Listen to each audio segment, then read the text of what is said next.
Okay, let's talk a little bit about questioning. As we said when we talked about how questioning related to high impact strategies, questioning itself is rated as a medium strength. However, the questions you ask can lead to those other high impact things, the rich class discussion, the metacognitive processes. These things are precipitated by questions. So why do we ask questions? To see what students are thinking. This is formative assessment. To encourage students to think deeper, this is that metacognitive piece, the discussion starter, the application part of it. And to scaffold students. This is an art. If you ask a question and a student does not know the answer, what do? You drop down a little bit. You drop down a little bit and you drop down a little bit until the student is successful. In other words, you find that place where the student is understanding and then you move forward. For example, you might ask a student what hydroelectricity is. They haven't a clue. And you say, what does hydro mean? Still nothing. Okay, if you think of a hydrant, what would you think of? Okay, so hydrant is where water comes out. So what does hydro mean? They say water. What does electricity mean? So hydroelectric would be electricity produced by water. They've got it. So that's the scaffolding, and that's a master of teaching strategy that you never leave a student until they're successful. And saying, let Johnny help you is not letting that student be successful. It's better to drop down, scaffold the student, find the place where they do understand, and then move them forward. Okay, how to ask questions.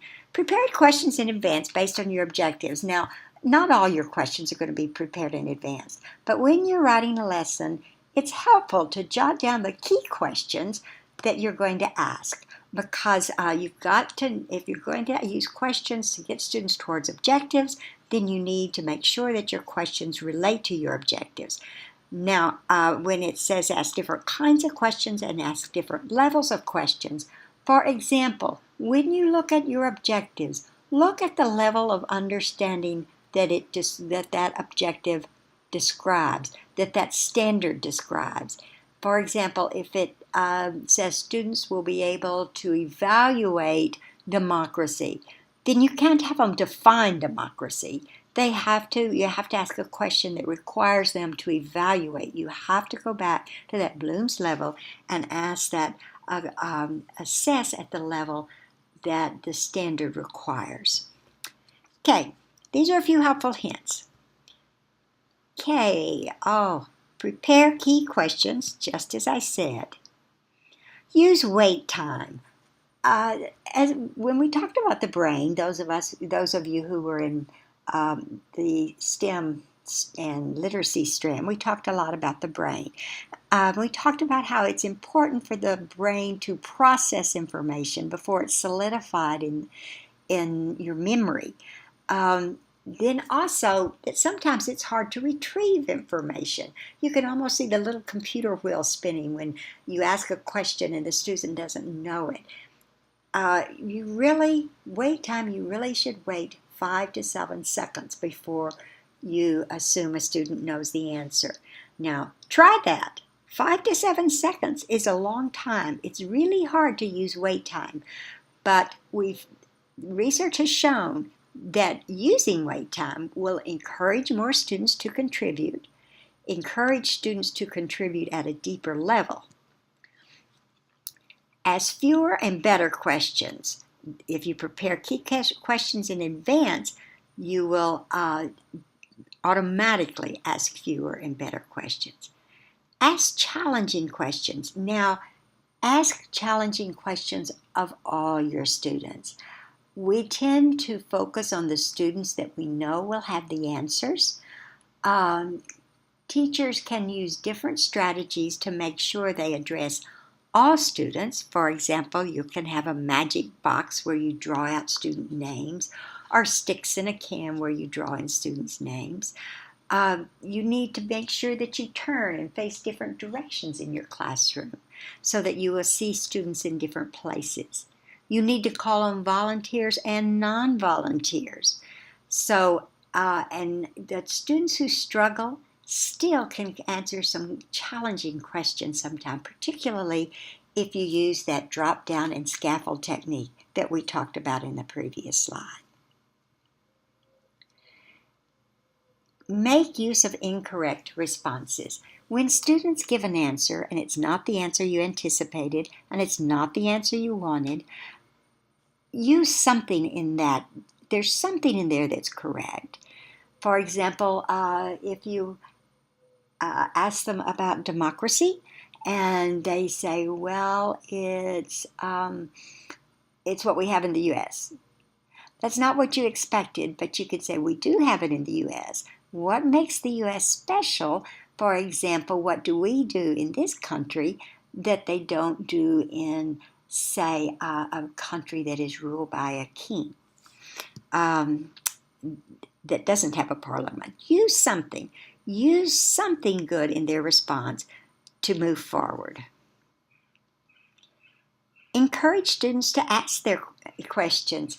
Responding positively to student questions is one way, but also say, it never works to say, does anybody have any questions? That's not going to get it. But if you can say, okay, I want this group to ask me 3 questions. I want this group to ask me 3 questions. I want this group to ask me 3 questions. So they feel that there is you really want them to ask questions, and then they have to look carefully at the materials and ask the questions. It's also fun to have students ask each other questions. For example, say, I'm going to call on a student. I want you to ask a question about what we just discussed of another person in the classroom.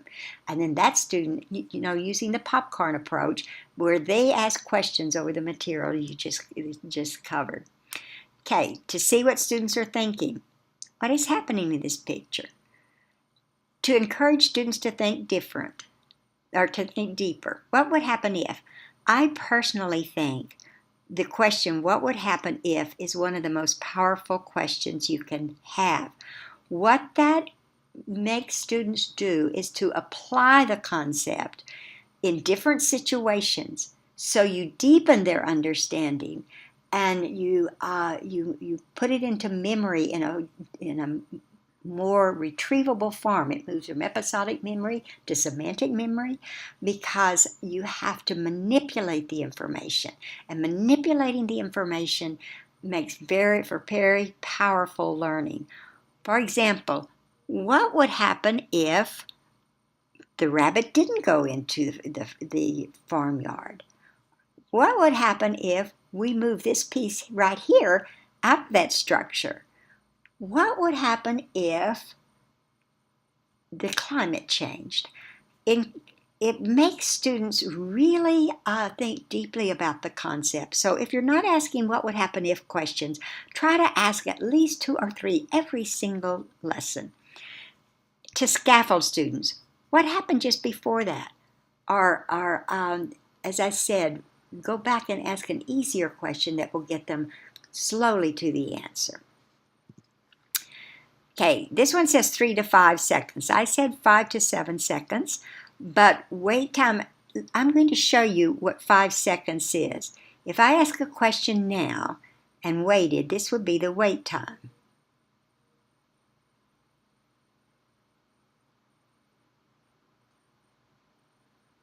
That seems like forever, but if you give, we'll say 3 to 7 seconds of wait time, it increases the number of responses, the percentage of correct responses, and the depth of responses. Okay, Anderson's taxonomy is an updating of Bloom's taxonomy, but essentially it has the same thing. Remembering, understanding, applying, practice using questions at different levels of cognitive difficulty. Analysis, creativity and evaluation. Okay, surface and deep thinking.